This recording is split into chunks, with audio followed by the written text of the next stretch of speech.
I'm Reen Schwarzer, and you're listening to the Giant Sword Podcast. Microphones, activate!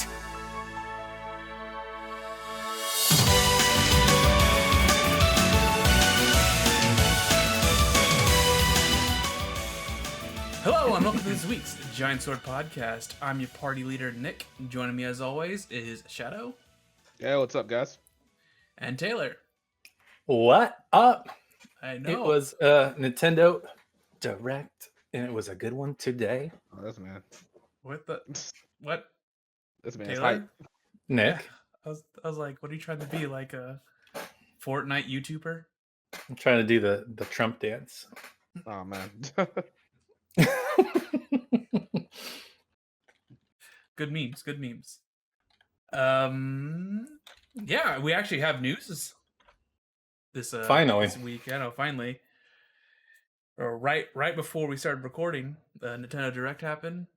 Mm-hmm. And they finally showed everything. They showed Bayonetta 3, Metroid Prime 4. They showed more gameplay of Shin Megami Tensei 5. It was a huge announcement. It was like, man, this is Best Direct crazy. ever. I know. No, okay. Really though, it was pretty. It was a decent amount. Good JRPGs. There's one big announcement that they showed that at least for me and Taylor, I know we're like, wow, they actually would. They would this. They did it. They did it. I couldn't believe it. Well, that's more later. But yeah, how are you guys doing? Shout out, you weren't on last episode because we kind of recorded at the last minute. Mm-hmm. But yeah, how have you been? I've been pretty good. No complaints from me so far. Life has been life. And, yeah, just work, eat, sleep, shit, and work some more. And during the weekend, you buy the things you can with your paycheck. And there you go. That's it.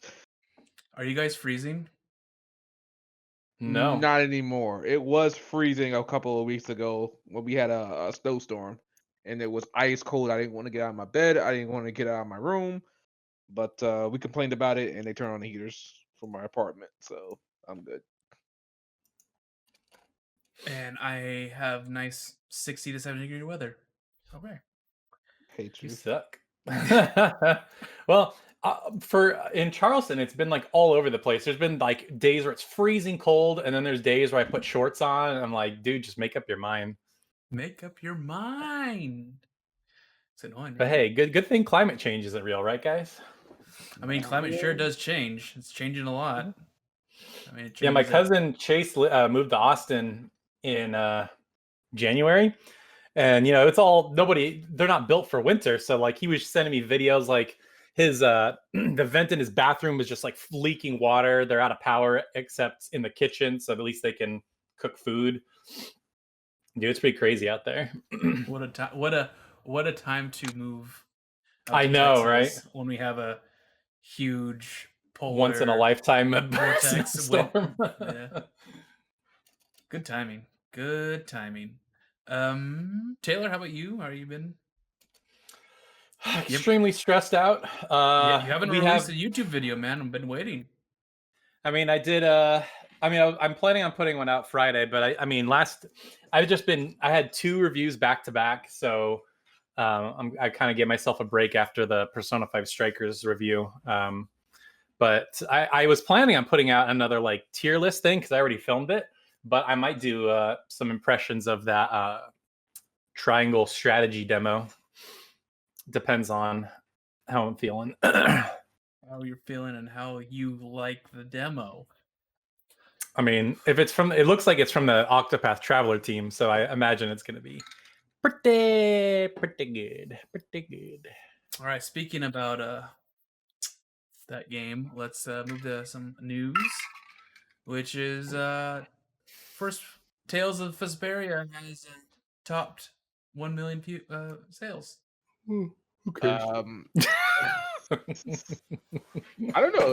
Is that a good thing? I don't know. It came out in what, 2019? I know it took a while to get to 1 million. Yeah, I don't know if that's. They reached it. That's the only good point. Yeah, no, that's good that they reached a million, but I don't know if it's a good thing that it took 2 years to get to that.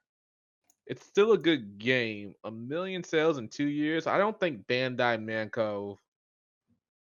I don't think they like that. I mean, it's good that its sales has been going up. And this is just the definitive edition, right? It's not like the, Yeah. two. Yeah, Okay, just yeah. a definitive I edition. think it's just the definitive edition. Yeah. Okay, so I just wanted to make sure it wasn't like the initial release on Xbox 360. Yeah, It kind of since looked Xbox so.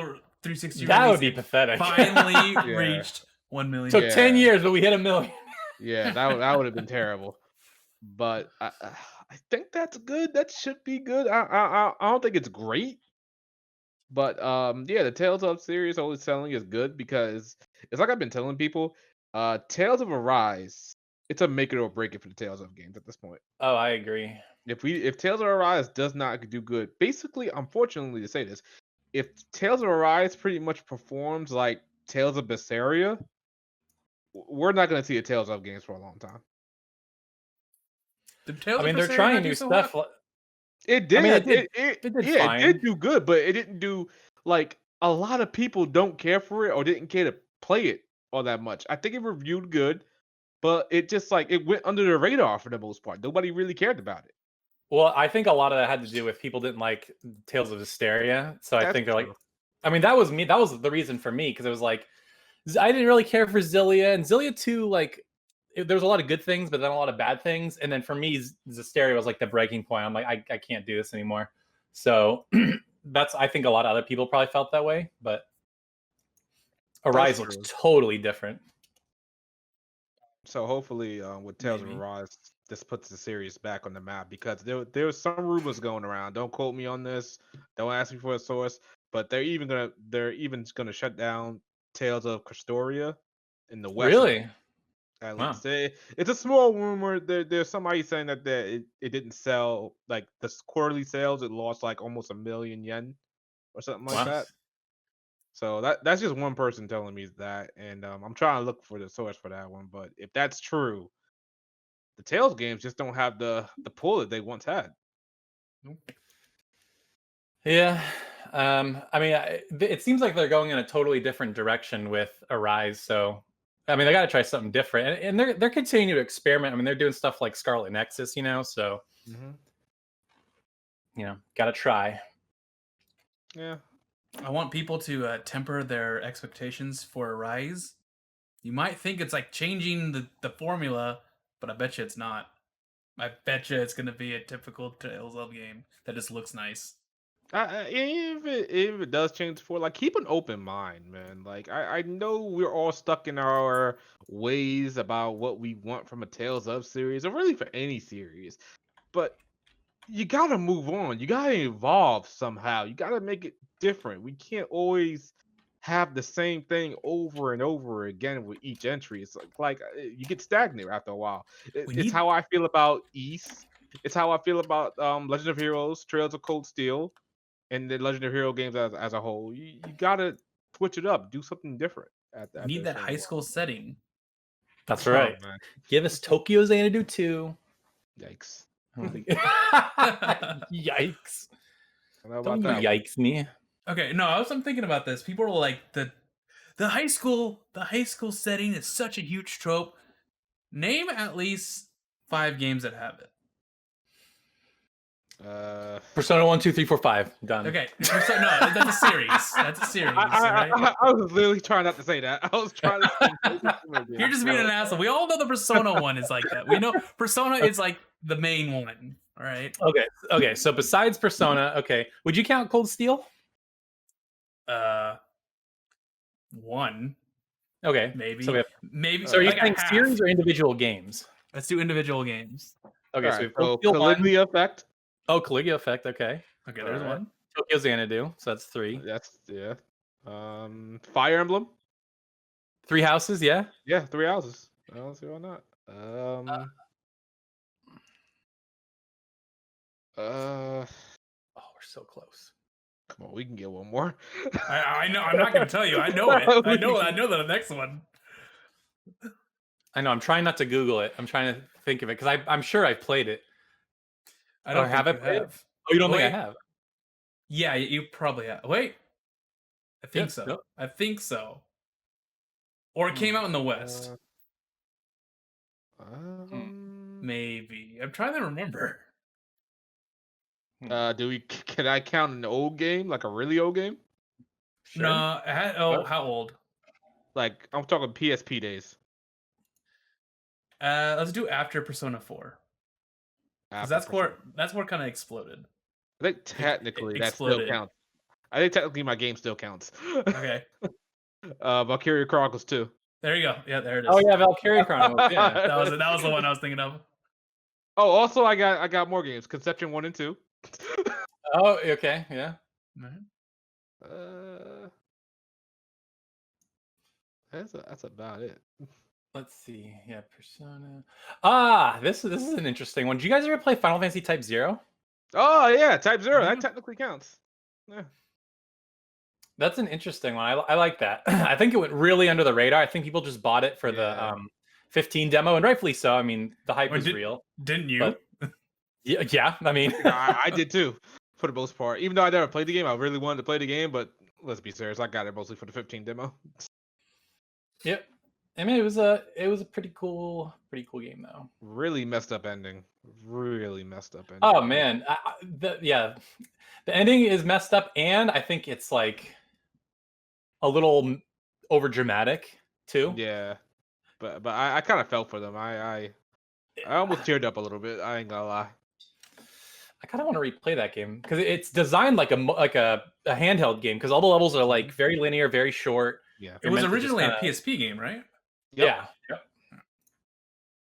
And the good thing they got rid of the when it launched, it had like terrible motion blur, like terrible. Oh my god, dude, it made me so sick. It was awful. It was bad. Yeah, it made me sick. I don't get sick over anything. The only time I get sick is I play VR games, and that messed me up bad. I was like, I can't play this for more than 30 minutes at a time. Yeah, it was bad. All right, so we got like 7 games plus Persona series. Mm-hmm. I guess Nick, you were saying that they're not all that common. I guess. Yeah, I don't think they're all that common. Like even Trails of Cold Steel 1, right? That's like it was like a point of the story where you're in the high school setting. But mostly it's not. Oh, I think it might be like the school setting is kind of tied to anime, and it's common as hell in anime. Oh yeah, so that's why we might say that's a little bit overused, I guess, or. And I'd like to clarify something because I've seen people brought up like, why is Japan obsessed with high school? Are they all into high school girls?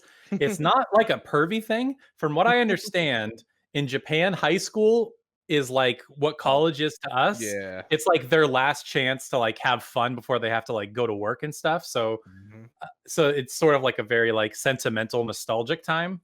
So for people are always like, well, why don't they do a Persona set in college? And it's like, it's not really the same. That'd be like making a game set in medical school or something. Like it wouldn't quite work. That's true. I started to question that for anime when I was like, why is high school such a big deal? And then I saw anime with high school entrance exams. I was like, you gotta have an exam to enter high school? Like what? Huh? I know, right? That didn't make any sense. And then I started to learn, just like Taylor said, it's like that. It's like college.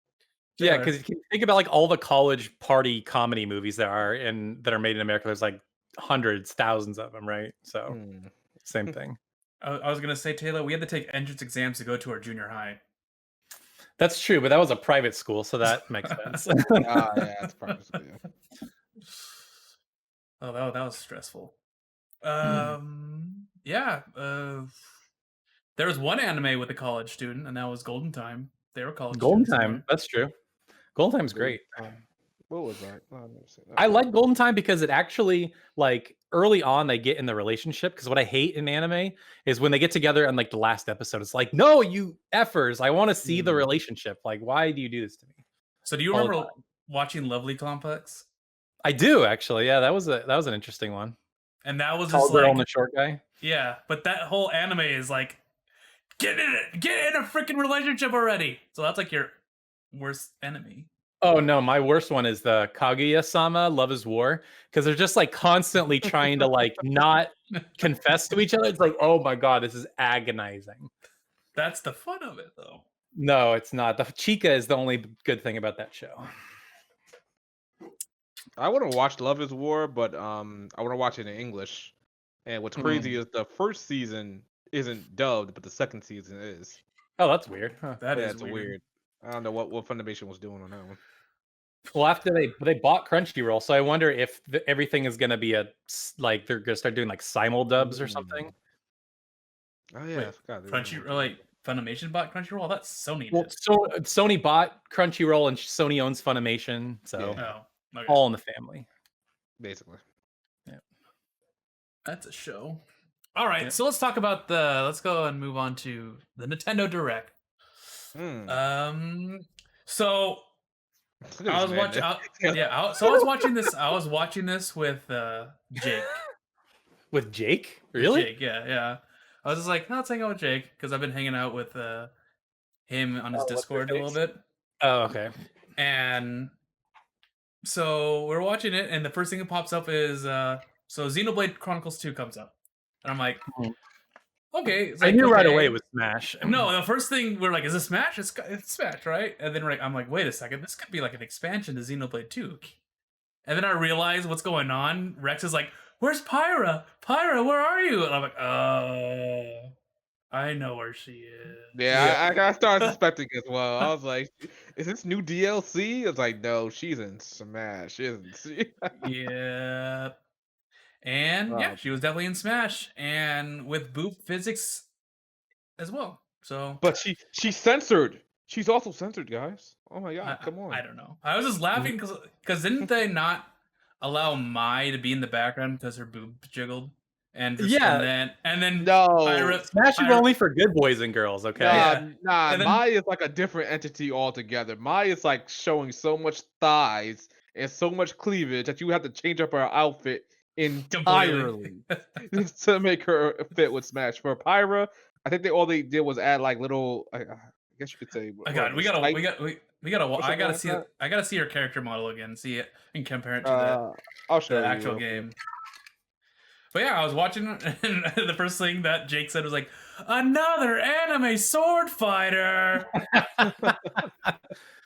I thought the funniest thing was how Rex is like, "You're in Smash? I thought I was gonna be in Smash." Like, I thought that was super funny. I'm glad he's not in Smash. Nobody cares for Rex. Yeah, Rex sucks. Oh, okay, so they gave them tights. Yeah, basically, yeah, they gave him tights. Yeah. Okay. Basically. So That's no lame. leg skin, no legs. You hate to see it. I hate this. Which kind of makes sense. Well, I don't that's like appreciate it. that's like censoring Ryze's thighs. Ooh, Yeah, they did. You might be right. Yeah, you might be right. Yeah, you might be right. I don't appreciate it on Pyra. I can see it on Mithra because Mithra is showing so much skin for almost no reason. Almost, it's ridiculous. But I like how she looks in Xenoblade Chronicles too. I'm not gonna complain about that. But the tights on Mithra, they do make sense. It does make sense. Yeah. Yep. It's not as bad on Pyra as it is on Mithra. Mithra, it's like changing up her whole outfit because she shows a lot of leg without the black. Exactly. Yeah, she shows a lot of skin. Like she had an extremely short skirt or one piece or whatever she's wearing. Yep. And but people didn't mind it because she was already in the game as like a me or whatever. Yeah, she was already in the game, and they had that outfit in the game. And when they showcased that, people really didn't mind. Usually, people cry out censorship when stuff like that happens. Well, but people didn't mind, and they actually like fan art was being drawn of Mithra in that outfit. Well, they did mind when they first showed it, and when they found the soul of her, they're like, "What is this? Why would you do that?" Okay. But yeah, I think the general consensus is I don't think it was that bad. I think they're just done with it. They're like, okay, whatever, it's Nintendo. Yeah. Yep. It's for good boys and girls. But I do think Mithra and Pyra's like outfit, even as Xenoblade Chronicles, are like the last time you're gonna see how outfits that revealing in games.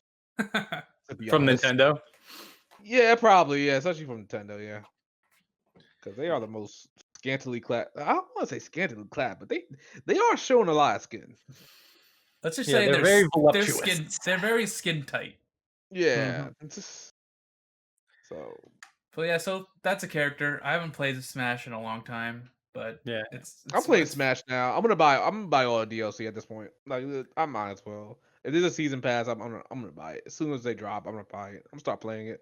I'm gonna start whipping that ass because a lot of people have been talking a lot of shit, and I've always been saying that if I played Smash for enough, I'm gonna whip everybody's ass. So I'm gonna have to follow through with that. all right. We gotta watch this. We gotta watch Shadow destroy everyone. So Pyra, it looks like Pyra is heavy attack with fire, and Mithra's quick. So what do they do? They're not different characters. They're the same character and they switch up, right? I think one of the moves is switching. Okay, Yeah. so like if you use your smash attack, they probably switch or something like that. Yeah. Like whatchamacallit, like in the Dragon Quest Hero, it's like the same character and just a different. They have like maybe slightly different moves or something. No, they're completely different moves. Oh, interesting. Yeah, like Mithra is super quick, and she could teleport, and yeah, it's really she looks kind of cheap, but yeah, a little different. I thought she was gonna be like a Echo Fighter, but no, it's one of the moves because you see it in like a montage where Mithra or Pyra's fighting, and then she changes into Mithra and starts fighting and continuing the combo. It's interesting. Hey, Cool. more Xenoblade Chronicles music in Smash, right? Yep. Yeah, the music's good. So I feel like the game definitely needed a more female representation, so I'm glad another females got into it. now, is this the last character on this fighter pass or this season or whatever? There's two more. Two more? Two more for this fighter pass. I And have they nothing keeping up. yeah, they said this fire pass was going to be the last one, but you never know. There's probably going to be like 2 or 3 more after this fire pass. I mean, if people, they'd be dumb to stop Yes, selling. You know what I mean? Like, Yeah. I think one of them is definitely going to be Crash Bandicoot. It's got to be. That'd be cool. All right, so let's move to the actual JRPG news. First, Legend of Mana Remaster announced. So it looks like they're remastering all the Mana games. That's good. Never got a chance to play them, so that's a good way to go. Yeah. Yeah, I finally played Trials of Mana, but you know. Yeah, I still gotta play that. But hey, Taylor, one of the things is you could turn off encounters. Oh, interesting. Yeah, so this isn't like a remake. This is like the old game, and they're like doing HD graphics or whatever. Yeah, it looks cool. That's definitely a blind spot. But and it's cool. It's also coming to PS4, I think, not just Switch. Mm-hmm. Yeah, it looks neat. I was like, oh, finally, okay. I guess I actually will play it, and I don't have to play it on my PS3. So that's good. Well, I'm sorry if that fighter jet flying over is super loud. I heard something. It didn't sound like a fighter jet, but something. We're near an Air Force base, so we often get like cargo ships and F-18s flying over. So good. So you guys gonna play this? They did Grandia, and now they're doing Legend of Mana. And next one is Saga Frontier, which we already knew about, right? Saga Frontier. Yeah, you already knew about that. Yeah, and everyone's like, whatever. It's not that good. Pretty much. I don't know. I want to try it to see if it's bad. I don't know. I know Taylor says it's bad. Shadow, do you know if it's bad or not? Saga Frontier? Yeah. No, I don't know if it's bad or not. I never played a Saga game. I played one Saga game that was on PS2, Romantic Saga or something like that, maybe, or Limited Saga. I don't know which one it was. It was terrible. I took it back to the store as soon as I got it. So I'm hoping it's not as bad as that. I think that was just the worst game in the series. So yeah, I'm looking forward to Saga. I don't know if I'll play it, but I'm hoping it's good at least for people who want it. Don't get your hopes up. So wait, you're saying the original is bad? Yeah, I remember playing it back in the day. Okay. It's just like it's hard to figure out where you're supposed to go. Is the main problem. So like if you play with a guide, it might be easier, especially with like sped up battles and all that stuff. But like I just remember being totally lost. Okay. In your opinion, you would say just play Silkiden.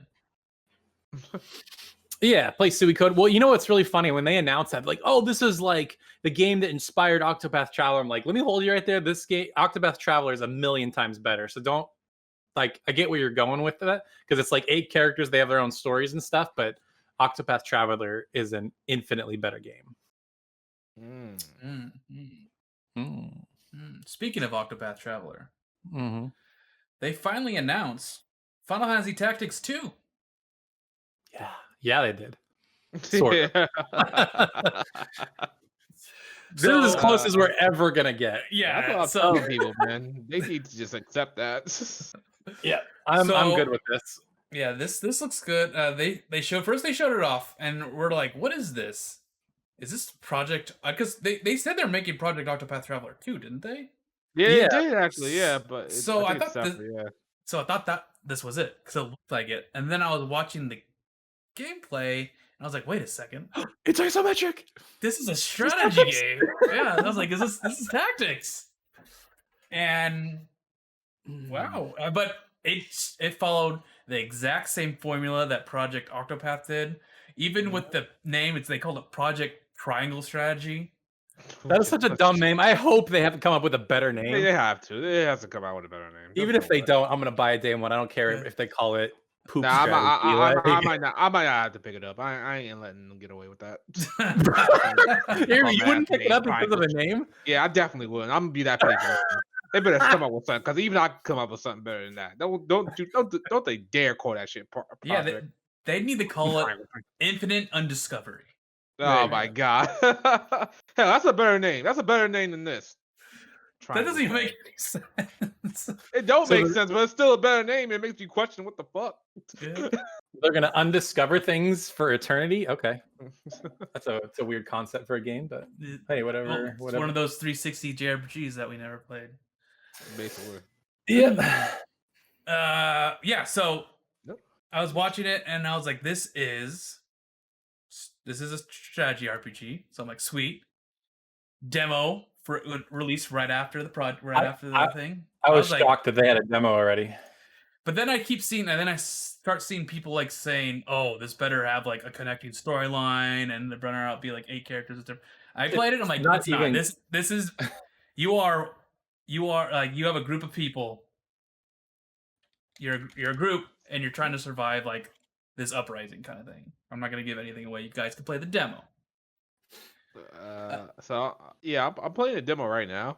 Mm-hmm. There's a couple of things I have a problem with. All right. First things first, I'm not sure. I kind of skimmed through some cutscenes because I was really trying to get the battle. The voice acting is a little bit questionable. I'm not sure. Maybe I skimmed through some cutscenes a little bit too fast. It's a little bit questionable. I gotta go back to that. I feel like the game speed in battle can be a little bit faster. I wish you can customize it eventually when you get used to it. The UI is a little bit crazy in battle. Like, they got the turn order at the bottom. I'd rather have that off to the side at the very least. It seems like it's just taking up too much space at the bottom there. And I barely even pay attention to it. So it should be to the left or to the right, maybe. And during cutscenes, they're talking during cutscenes. I feel like they need character portraits when they're talking in cutscenes badly, because first of all, this game's got great artwork for the characters, and I want to see that more when they're talking in the cutscenes. So add some character portraits to the cutscenes. You know what you could do? You know what they have? I don't know why they have this, but it's there. When someone's talking, you can press like X, and it opens up their profile, and that's where you can see their character art. Okay, see, that's like, great. I'm like, but it opens a window, and then it stops the game. I'm like, okay, why don't you just have the character art right there? Yeah, we need a character art on screen. I don't think they had that for Octopath Traveler. Not that matters, but I think it was the same way in Octopath Traveler, where it was just a text box that came out of the character model. Yeah, but for this one, there's not that many. There's not in Octopath Traveler. There's not that many characters on screen at once in the cutscene. But in this game, there's like 10 characters on screen at once, and I'm like, oh, so it's hard to tell who's talking or whatever. Yeah, I mean, they got like a dialogue window with the arrow pointing to who's talking, but it's like do I care about this person? Am I supposed to care about this person? So and who's talking? Like, I just think adding character portraits would be a little bit better and add a little bit more flavor to the cutscenes. Gotcha. You're right though, because I mean the portrait art, or the character art, the 2D Yeah. character art, is really nice. So might as well uh, show it off. Okay, Yeah. so one thing, let's get into gameplay. So one thing I didn't check, I should have checked, is if you could change if there's jobs or something like that. So I don't know. Oh, they Maybe gotta there have is. it. I mean, that was like a core tenet of not only Octopath Traveler, but old tactics games. Yeah, so I don't know. I may it has to have it, but I didn't check. Okay. They gained abilities by leveling up during the battle. Okay, so it's not like job points or something. Yeah, they just instantly leveled up. Mm. So it looks like this. There's no MP. What it is you have like blips. So every turn you gain a blip, but abilities cost the amount of blips. So ability costs like 1 blip or 2 blips or 3 blips. So you start off with 0, and then every turn you gain 1. So maybe there's like abilities and items that give you blips. I don't know. I'm just calling them blips. Sorry. Like just little bubbles or something. Just little diamond icons. Okay. Taylor, the speed, your speed stat Mhm. gives you the place of the turns. So it's not you all move your all your guys, and they move all their guys. It's tactics. It's Final Fantasy Tactics style. Well, I like that. Shadow, you said they could maybe clean up the UI. I barely looked at it because I saw the trailer, but I'm glad that it has the turn order, because even in tactics, there's not a turn order. You just have to like guess based on what. I mean, there is a turn order, but you have to like go into like menu into menu into menu, and then you Yeah, see the turn order. Yeah, you're right. It's a big pain in the butt. Yeah. Yeah. The turn order is on Final Fantasy Tactics Advance 2, though, and that's on the side. Okay. So, well, I mean, here's the cool thing. They've been really good about like when they put these demos out, they really listen to feedback. So hopefully, if the UI really is as problematic as people are saying, then hopefully that's the main criticism and they can fix it. Yeah, I would love to see character art when they're talking. That'd be cool. I mean, come on, Final Fantasy Tactics did it. They could do it. It's true. And they don't even have to animate, just like be still image. That's fine. Yeah. Yeah. The sprites themselves are animated just fine. One thing that I noticed that was really interesting, I don't know if I like it, is there's something called exploration points. So you have your story points and then your battles. Your story and then your battles. But in between there's something called exploration, and you could explore like the battle area and find items and talk to people, and it's Friendly fire. Like in the middle of a fight, or is it like before and after? It's fight? right before the fight. Oh, that's kind of cool. You can like explore a little bit. That's neat. Yeah. I was like, oh, that's cool. That control's nice and everything. The battle system is super fun. Very, very tactics advanced though. So there's no charge time for spells and stuff like that. Oh, that's good. You just do them right away. Just do them right away, yeah. And the cool thing is you can do combos. So if there's someone like behind them, behind a character, and you attack from the front, then the person behind will attack. Okay, that's cool. Also, there's abilities where like they knock characters. So if you, I haven't tried it yet, but apparently if you like knock them into a character, they'll attack them. So you could like knock them like 5 spaces back into one of your stronger characters, and they'll attack them.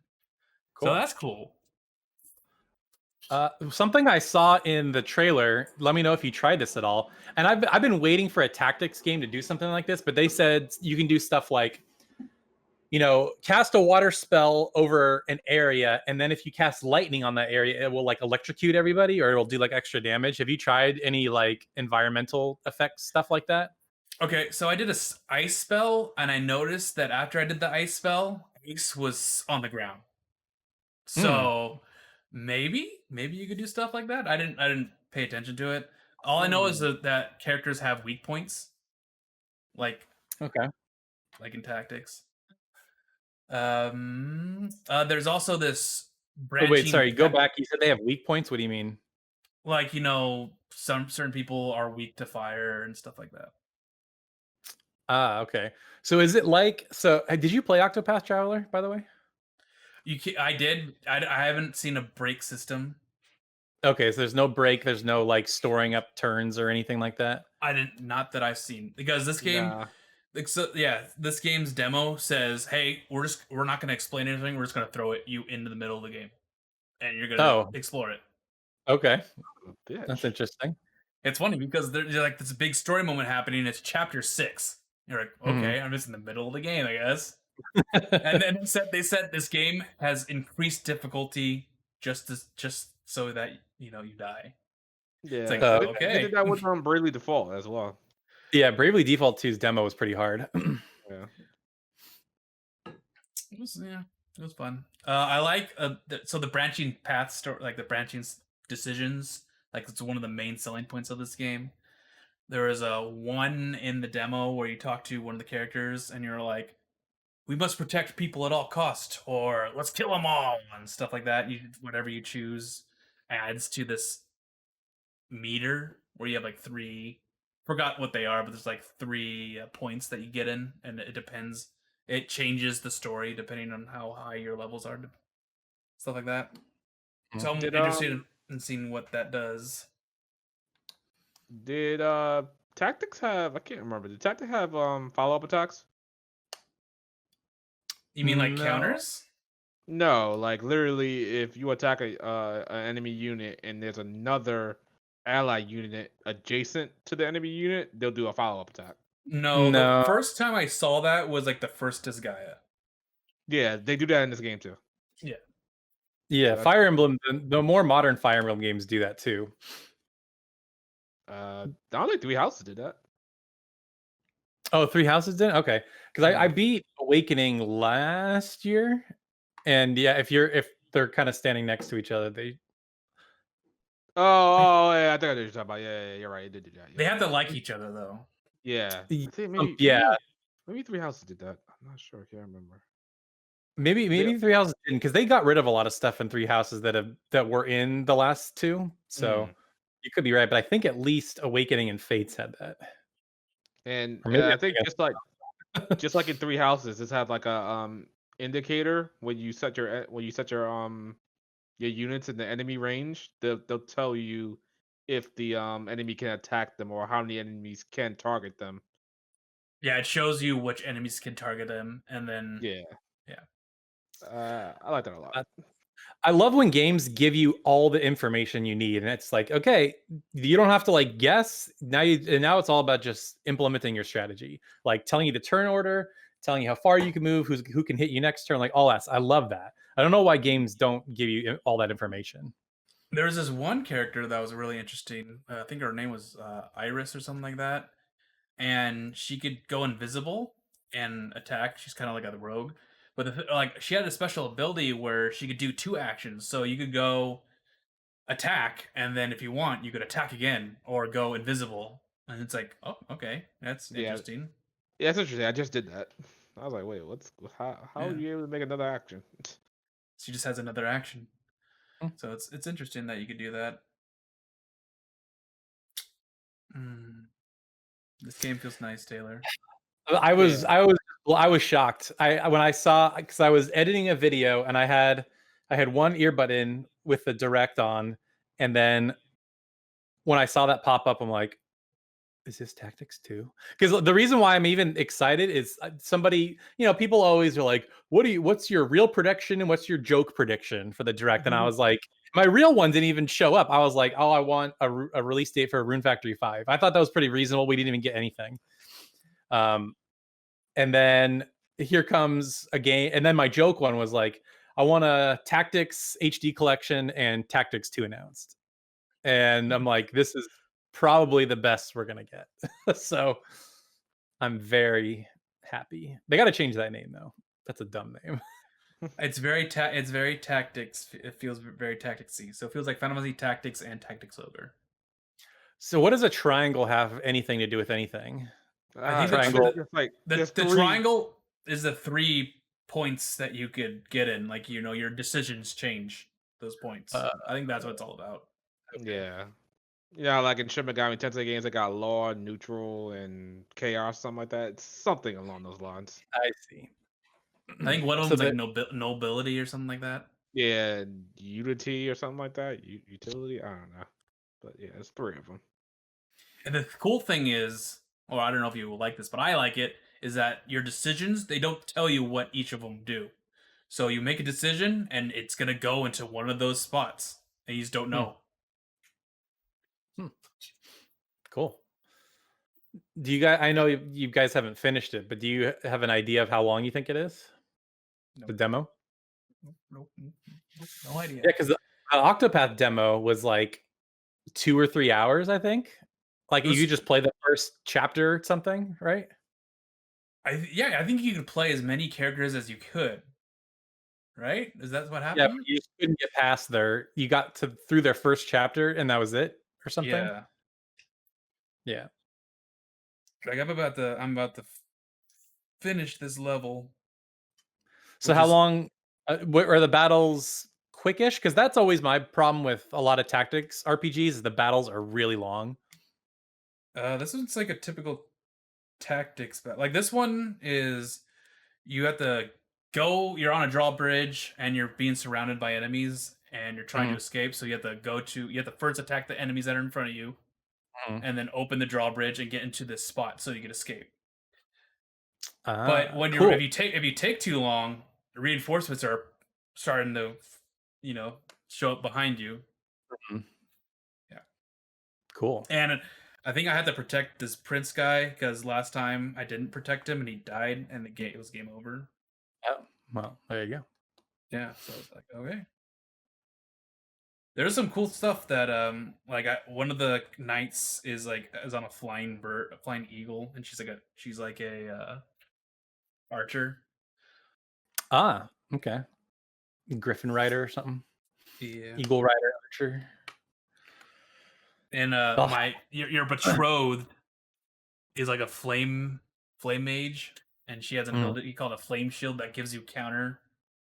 So it's cool.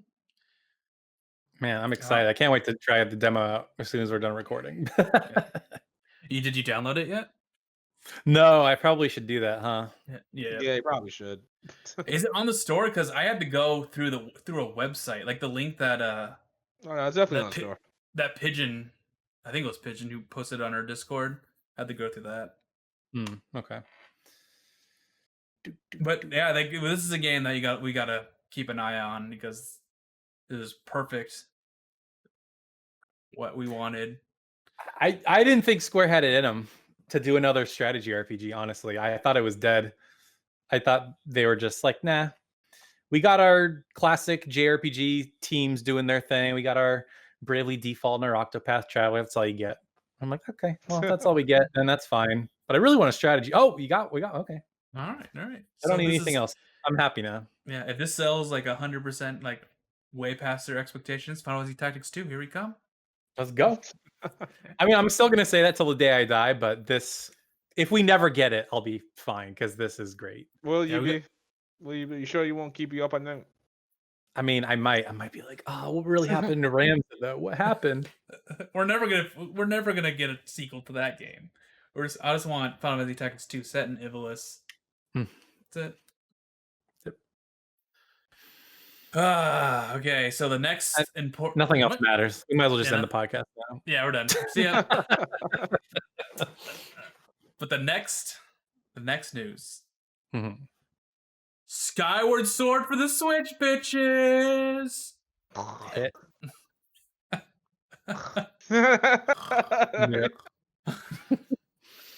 Did you? Okay. Okay, so when he popped up, he was like, "I know you guys see me and are like Breath of the Wild 2, and I just want to say." Oh, he said that?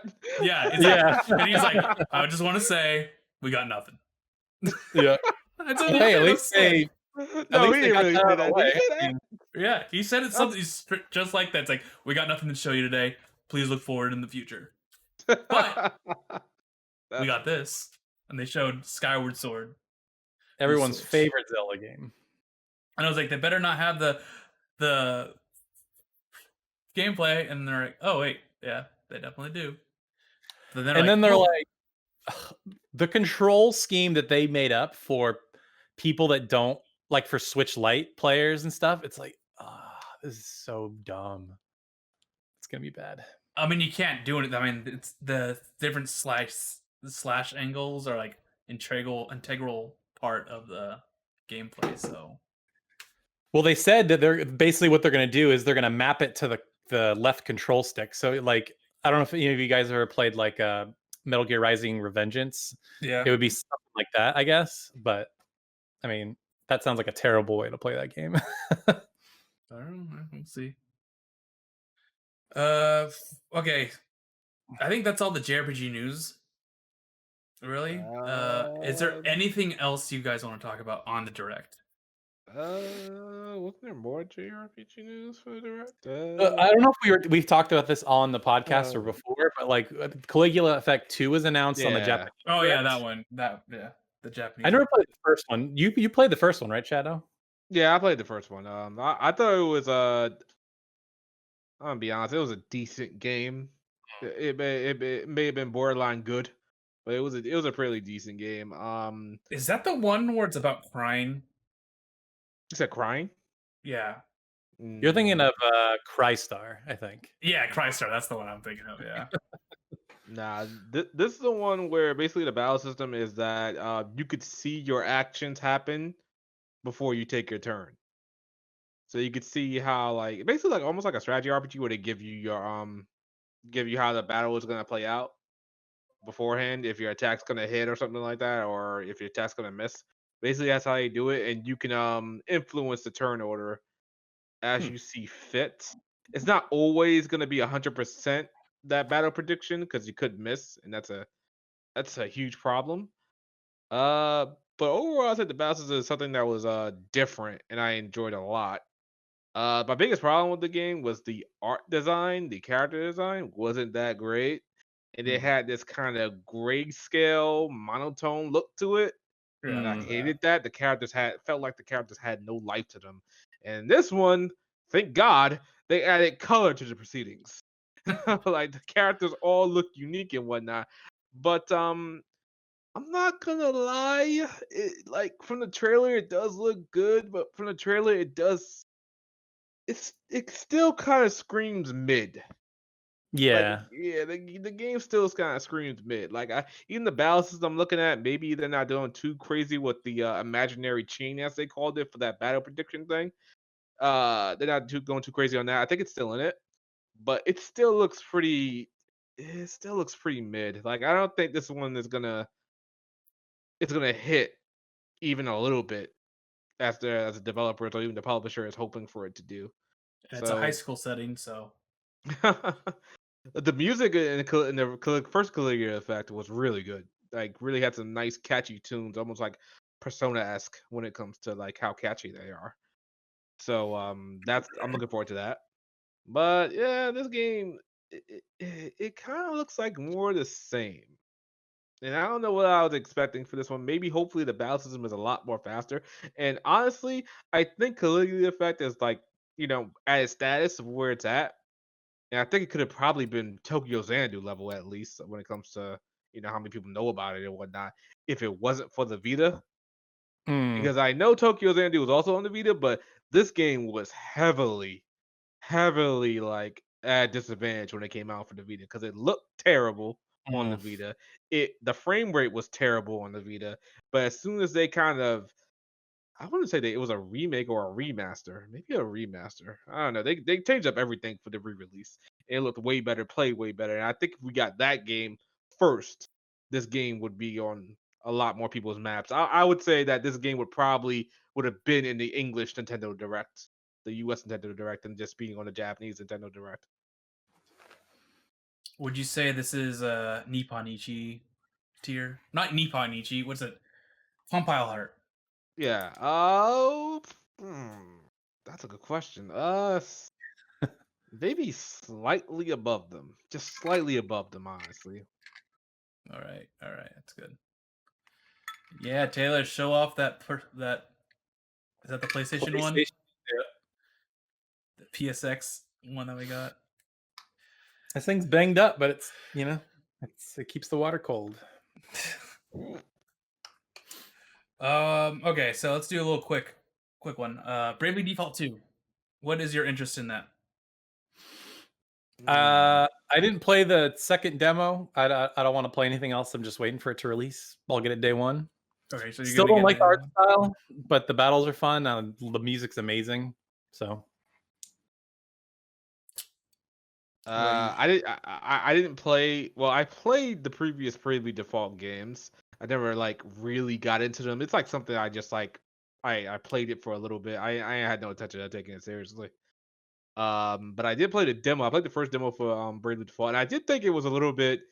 It was a little bit tough, honestly. I was just walking around, and I was dying. I was like, what the fuck is going on? But like, as I got used to battling and whatnot, it was manageable.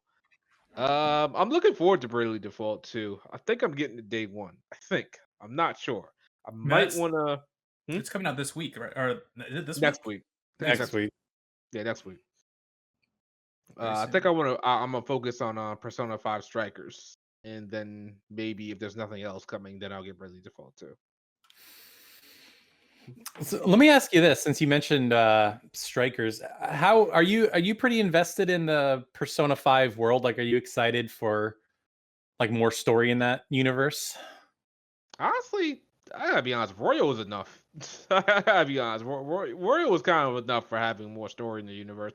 But I'm not gonna say no to it. I'm not gonna shy away from it. I'll accept it with open arms.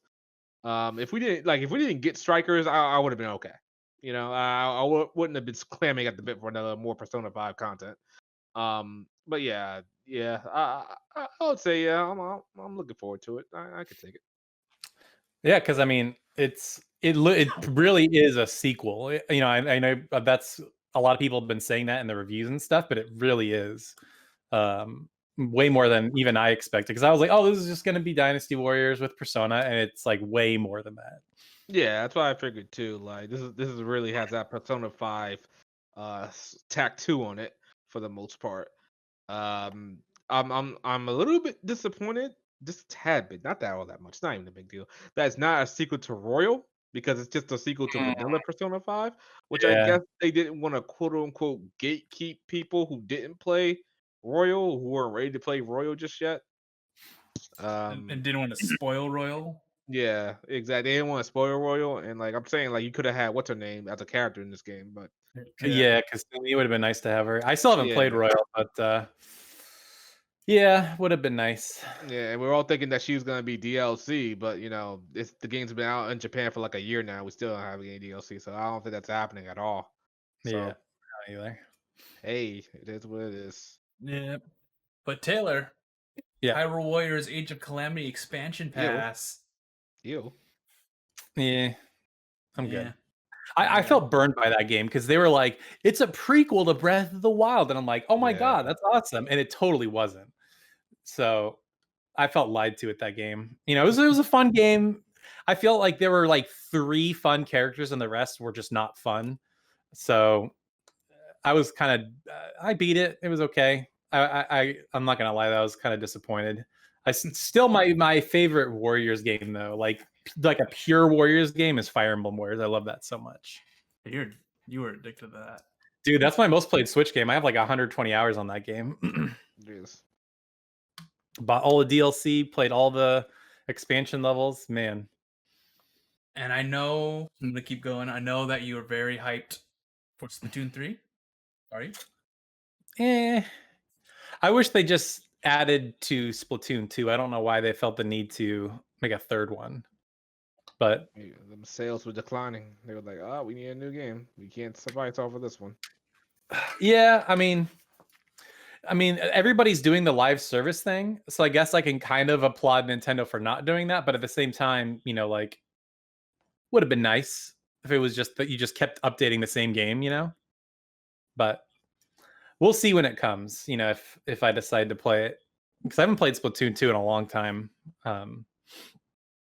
I really hope they stop literally gatekeeping levels or modes, because there was this mode.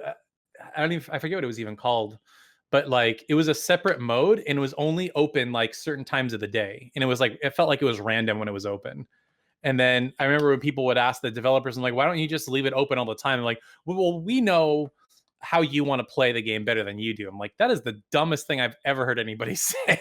Like, I want to play that mode whenever I want. And sometimes it's not open. So you're wrong. Sorry.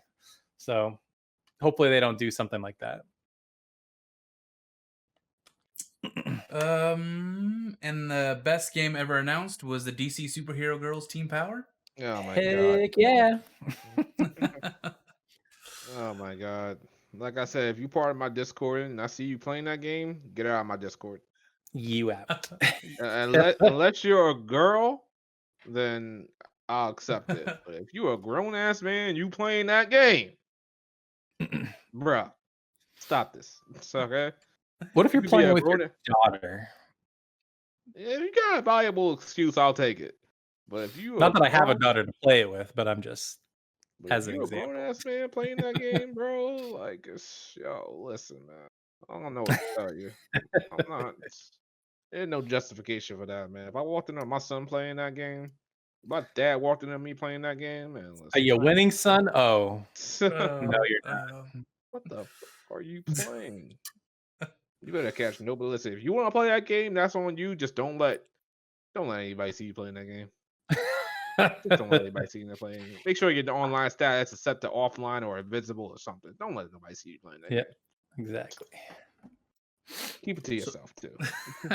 So let's move on to questions. If you guys want to ask us questions, join our Discord and you could ask us there, or you could ask us just via Twitter as well. All links are going to be below. But let's move on to our first one. I don't think I'm going to do the Josiah Taku one because that one, It's very long. If it's the one I'm very thinking long. of. It's that one. I just don't know. I don't know him yet, so I want to do that one, but I got to prepare for it. Never mind. I was thinking of something else. Anyway, go on. Are you talking about the instant rice one? Yeah. I looked at that earlier and I was like, oh man, I got to start thinking about this. Yeah. So we got to like spend like a long that's like a topic. That's a whole episode. Yeah. There you go. Hookah Leconque asks, in each of your opinions, what is the top 3 JRPG final bosses you have beaten? It can be for story reasons, not just the boss itself. Ooh, that's a good one. Final bosses. Usually they're kind of just meaty. I mean, there's some memorable ones. I mean, like obviously Sephiroth comes to mind. Which part? Which one? It's got to be like the Angel Sephiroth, because he can do Supernova. Yeah, Safer Sephiroth is kind of weird. But like Tactics, the final boss in Tactics is really easy. I feel like not even what is the hardest battle. Yeah, what is the most memorable boss in Tactics though? Oh, Wheatgraph, of course. Yeah. Oh yeah. Or Bellius, I guess, technically, if you want to get technical. Top 3 final bosses. Because I'm trying to think. Yeah, so you go ahead, Chad. I can't think of anything really. For now, I had to say, recently, I probably put Persona 5 Royal's final boss in there. That was a really climactic battle. Pretty tough too.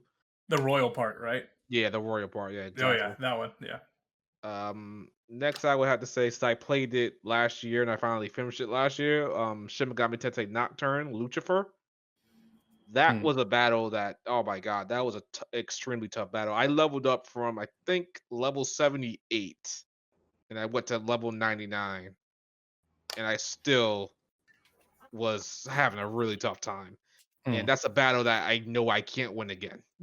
Like if I had to put, if the world depended on me winning that battle another time, I don't think I can do it.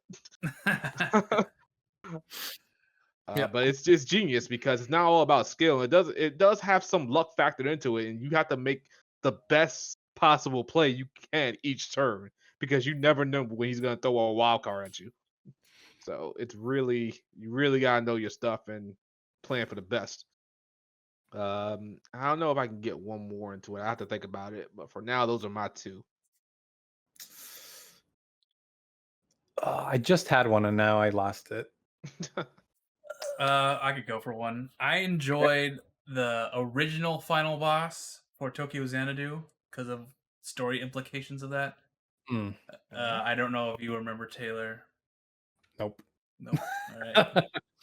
Whoa, Taylor, you don't remember? Nope, Isn't that one of your top 10 JRPGs of all time, sir? there is. I don't How do you remember. not remember, sir? I don't remember. I don't know, sir. Because of like because there's like 3 final bosses. Yeah, and they're all like Falcom bosses just look like blobs with spikes and Falcom bosses are like kind of weirdly designed to me. Yeah. The first one is the first final boss I enjoy because it's like, oh, really? Like that whole final arc of the first story is pretty sad.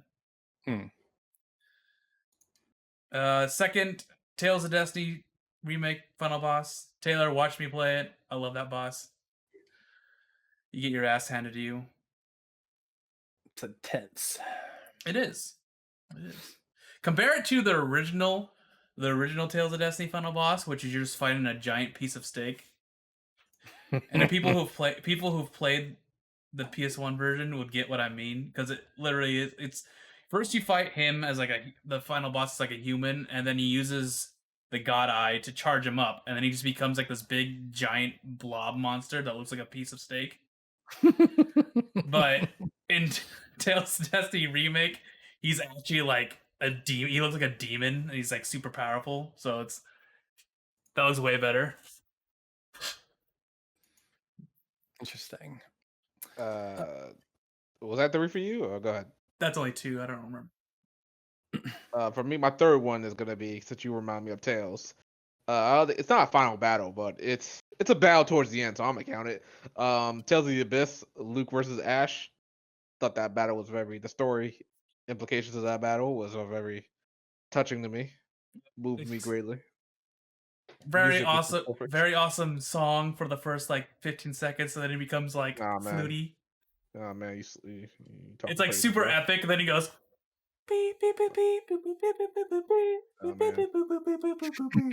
It's like, Rendering one of my favorite songs. All right, you got it. You got it. we've done this before, right? We listened to it. And you're like, wait a second.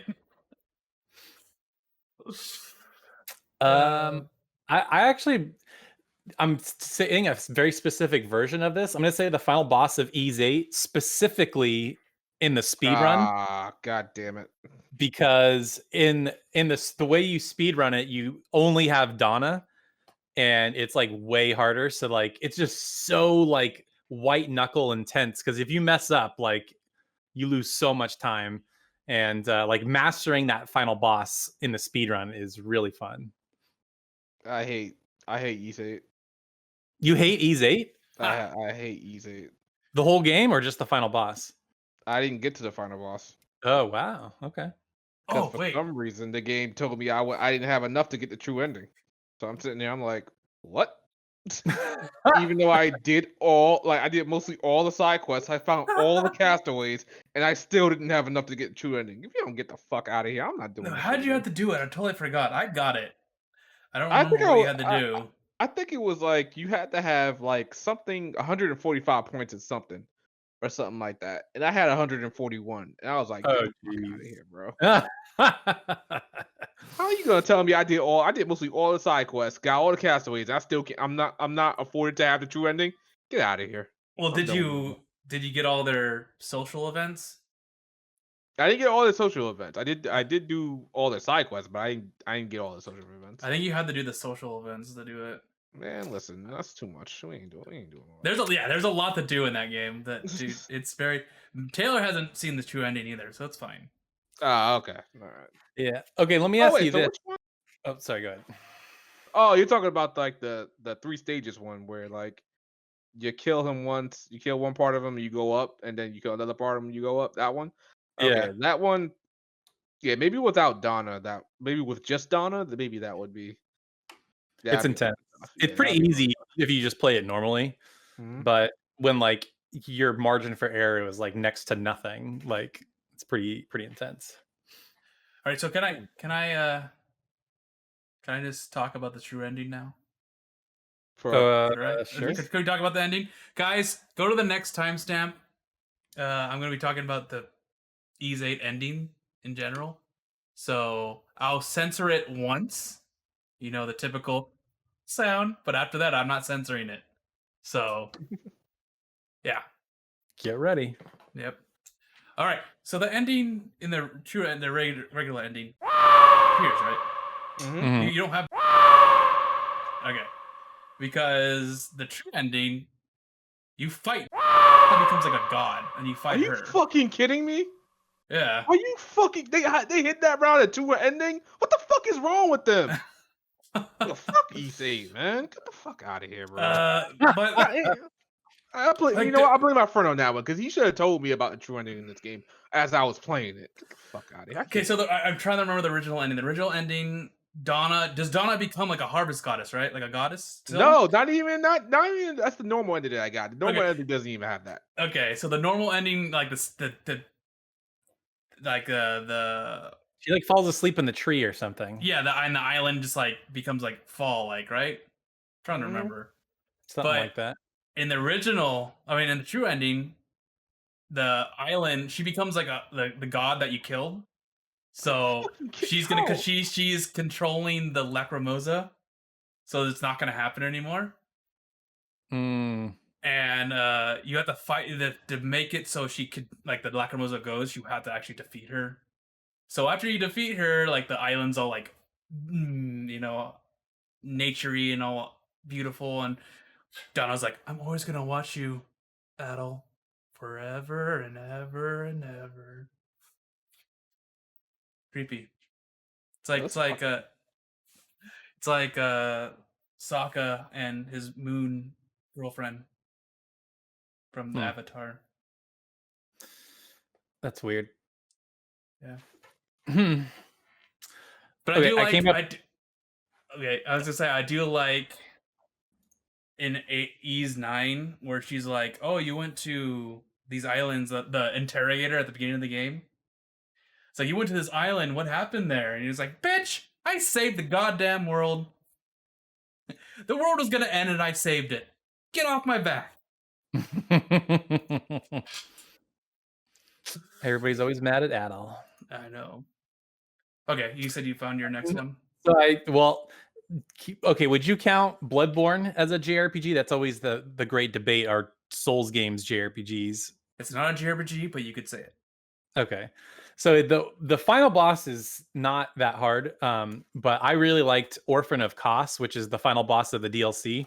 I know people hate him, but I loved him because his movement was very predictable and it was very easy to come up with a strategy. So I'm like, jump, jump, jump, hit him, and it was just so easy to come up with a strategy. He would get me sometimes, but I liked that fight a lot. It's very satisfying. It was satisfying. I know people like hate that fight, but I'm like, that was the best fight of the DLC to me. And then my other favorite, and this is definitely a JRPG. I don't care what you guys say. Gary in Pokemon. You kept telling me to smell you later. Who's smelling who now, Gary? Huh? Now I'm the champion. Oh my god. Okay, you know what? I do remember back in the day, my heart was pounding when I first fought him a couple of times. It was a little bit tough when I was like 12 years old or some shit like that. It was a little bit tough. I'll admit that. Yeah. It was memorable. And I'm probably pulling in his character from the anime, who's like way more of an asshole than the game. But yeah, it was just screw you, Gary. Now who's the champion? I'm gonna eat some mac and cheese. I'm trying to think of another final boss. Because in general, the final bosses aren't really the most. Sometimes, like most of the time, they're not really the most memorable ones. It's the bosses beforehand. And they're usually like some deformed version or like a god that's mutated. It's like, this looks like, what does this even look like? Ooh, I got one. The final boss of the original ending for Persona 4. The Eye. Yeah. I like that one. Yeah, I did too. Good. I actually struggled on that one. Good song, and you feel it. You're like, yes, this is the end. This is finally the end. Little did we know that it wasn't even close to the end. But yeah, that's a fun final boss. I think that one's a little more memorable than the true ending, though. Yeah, because you barely see the guy from the true ending or the thing from the true ending. There's no emotional impact behind it.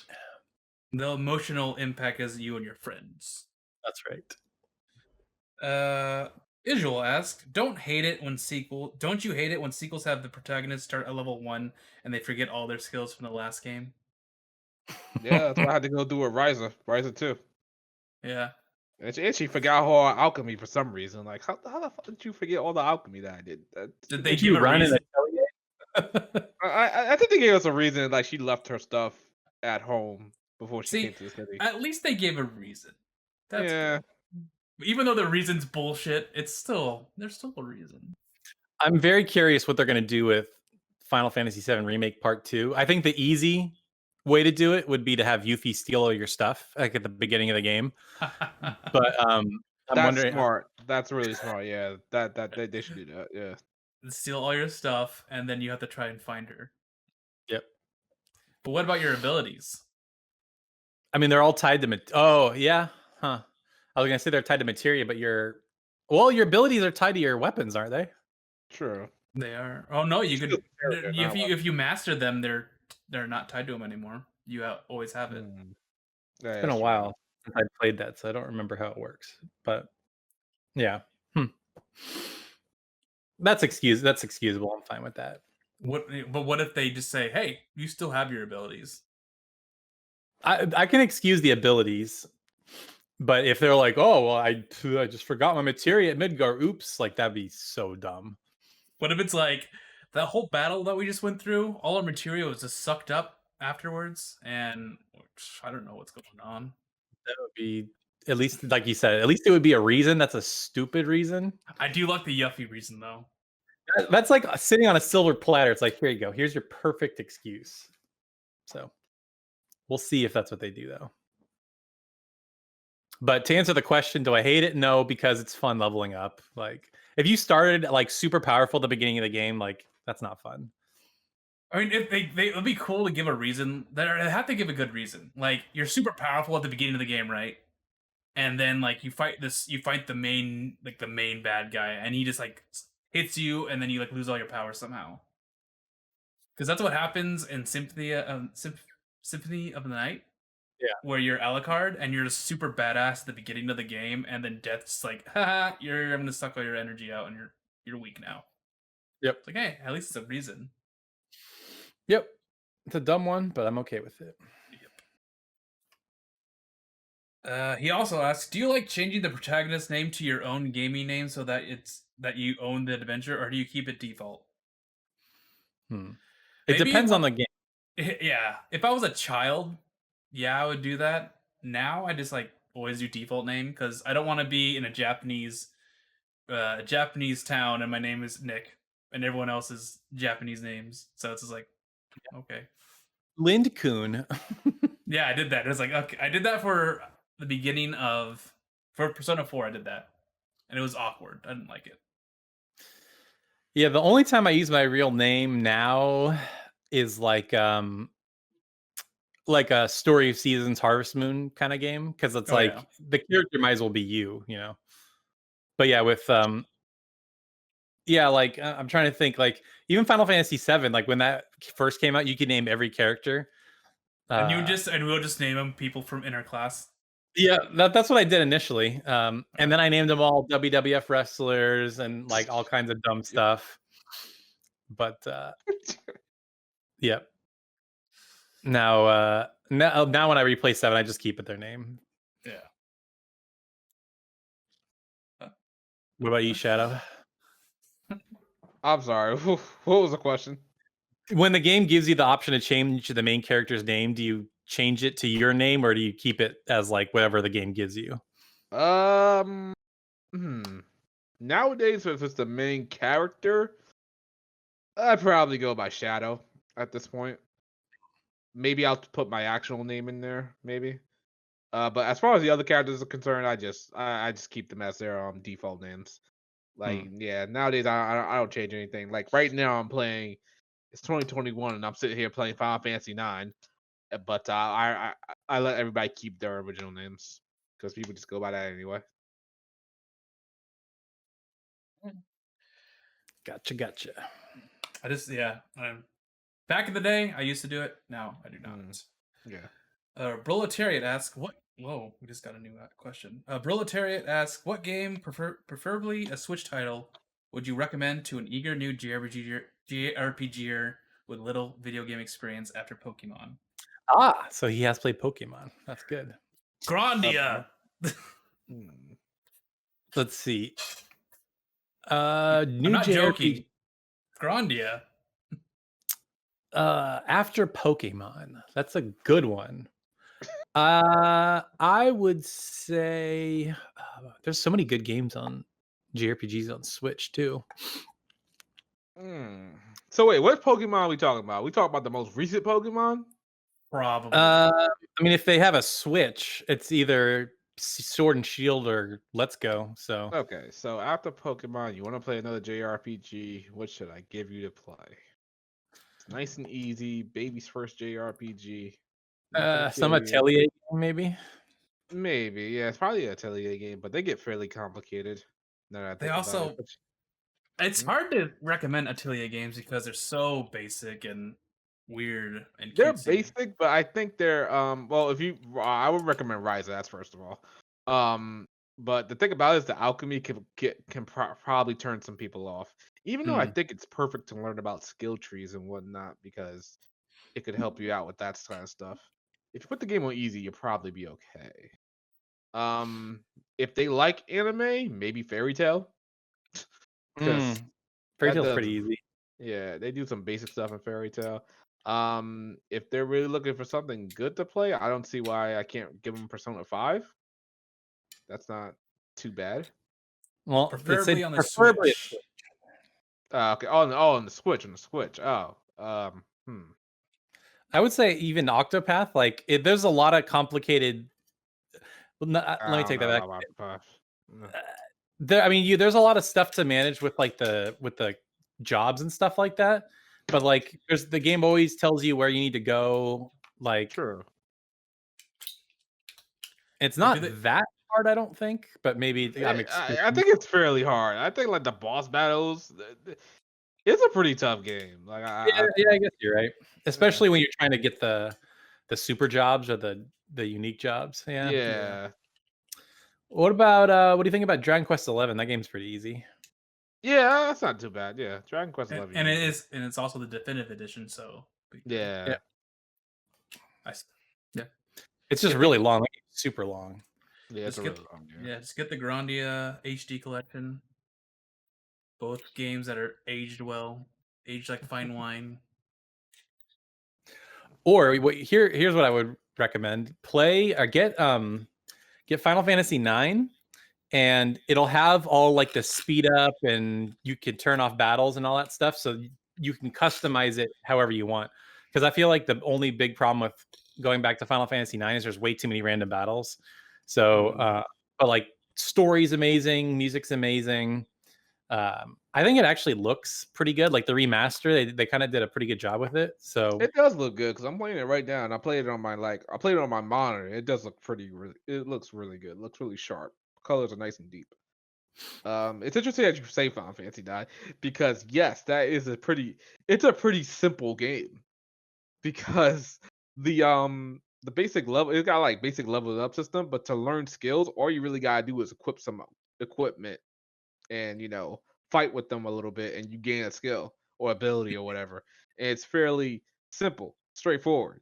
You know what wasn't simple and straightforward? Final Fantasy 8. That game wasn't simple and straightforward. Do that. And they did that because people couldn't handle Final Fantasy 8's junction system. It was a little bit too complicated. It was above their pay grade, if you will.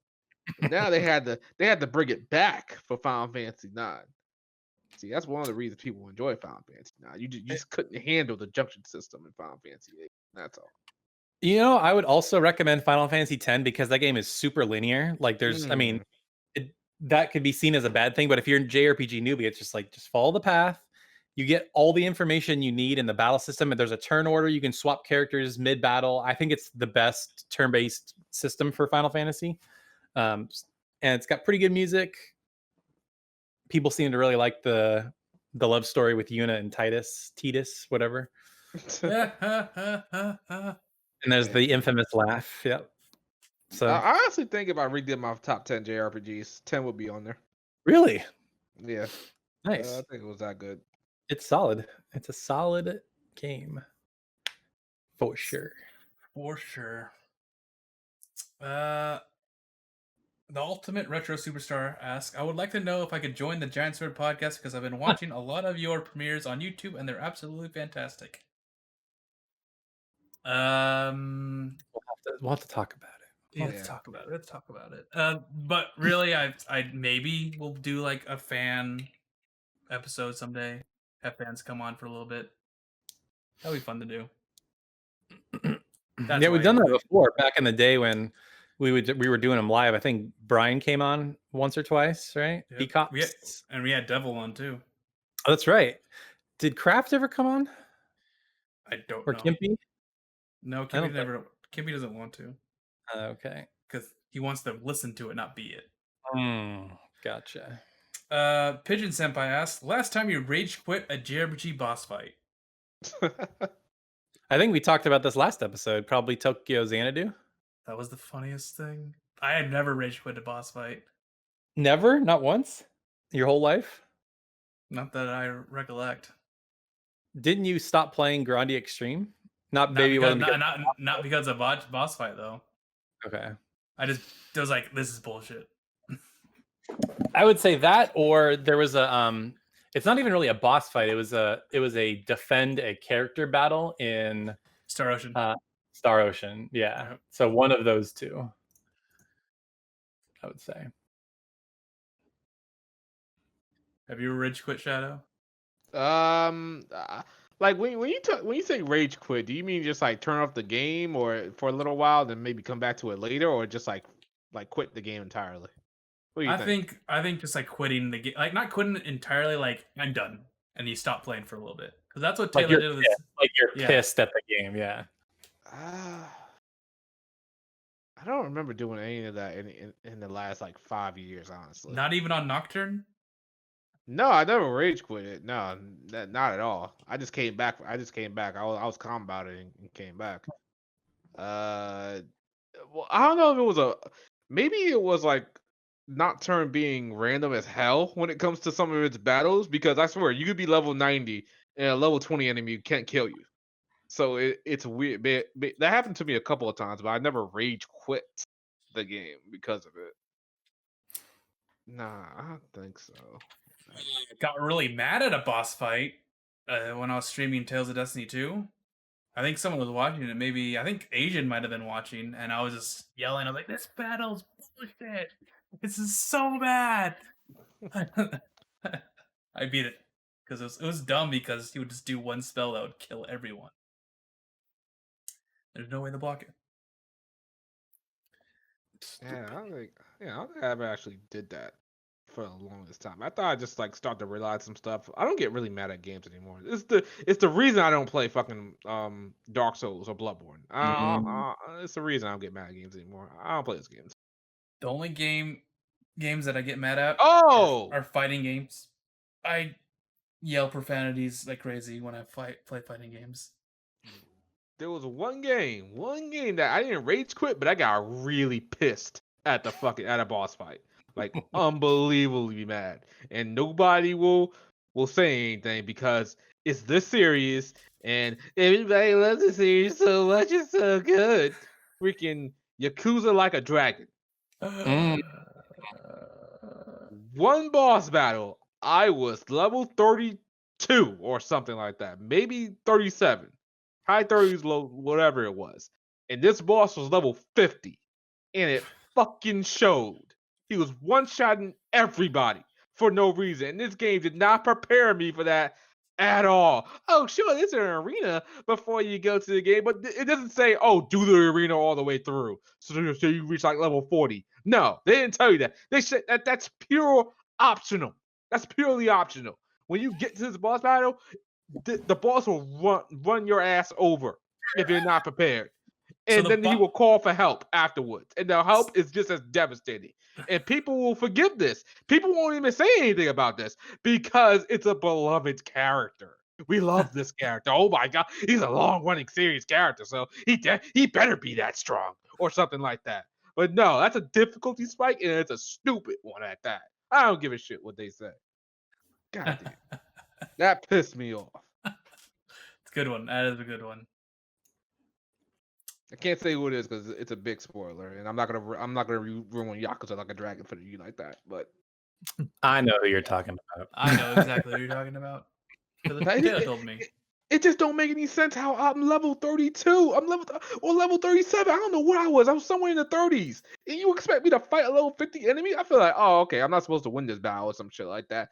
But no, he hits hard. You can't hit him for a lot. You literally have to level up. Like what? What? Huh? How do you go from level 35 to level whatever I was? It was 30 something to level 50. That made no sense. I don't give a damn about story and about being Yakuza. I don't give a damn about that shit. I feel like that's just bad design. If you like are forced to grind, like the game you should get there naturally. I feel like. But that's the thing about it is that the Yakuza games that everybody tells me because everybody in the Yakuza games they all do the optional stuff. And everybody told me that I didn't have to do the optional stuff. So I didn't do the optional things. And as I was playing the game, it felt like I was doing things naturally like I would do in any other RPG. But it's like Yakuza Like a Dragon suddenly forgot about dungeons. And dungeons are important because they help you level up. But Yakuza Like a Dragon, it's like, oh, next boss, you should be 5 levels higher or 8 levels higher. Next boss, you should be 5 or 8 levels higher. But there's a dungeon in between for you to get to those 5 or 8 levels. No, you just walk into the building, boss fight. I'm like, what the fuck is going on? Oh my god, that game pissed me off. That game pissed me off. You know what? Count that game. Even though I didn't quit, but count that game. Your rage. Fuck Yakuza Like a Dragon. I mean, it's a good game. I mean, I'm sorry, it's a good game. I'm not gonna say it's a good game. Great story. Don't get me wrong. That's one of the reasons that kept me in it. I love the characters. They kept me in it too. But man, from a gameplay standpoint, I don't know how anybody is not complaining about that. I don't know. All right. So I got one topic that I must ask. I forgot to talk about this earlier. Why, Shadow, are you playing FF9 in 2021? So I could talk shit about it to a certain somebody, basically. I think we all know who that is. But nah, it's a game that I did promise I would play, and I did say I would play it. So I'm like, all right, let me play it. And I think I started it at the beginning of last year, and I just didn't play it. So now I'm just gonna get it out the way and be done with it. Are you starting over? No, I'm not starting. I'm sorry for what I left off, and I do remember everything that happened in the game. I think I was like halfway done with the game.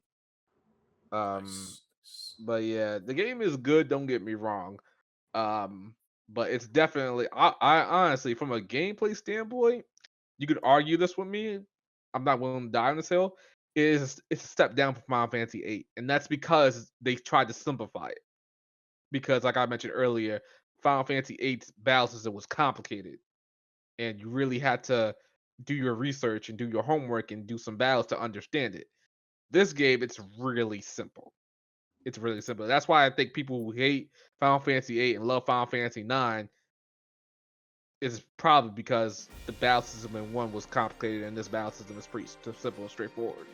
Because in a lot of ways, well, not a lot of ways, probably in just 1 or 2 ways, it's kind of like Final Fantasy VIII. Like, you equip skills and you go into battle and you gain points for those skills. Well, for Final Fantasy VIII, you go into battle and you draw until you have enough of what you need to draw so you can equip it onto your junction. So it's kind of the same. You still gotta go into battle. You still gotta fight battles so you can I guess, level up your abilities and whatnot. But the junction system was complicated. I'm not gonna say it wasn't, but And you can break it like you can. Yeah, you could definitely break it. No questions asked. Still better. All right, guys. So that's going to be the end of this episode of the Giant Sword Podcast. was fun. I enjoyed our heated discussions. I liked seeing Shadow rage about Yakuza. That was fun.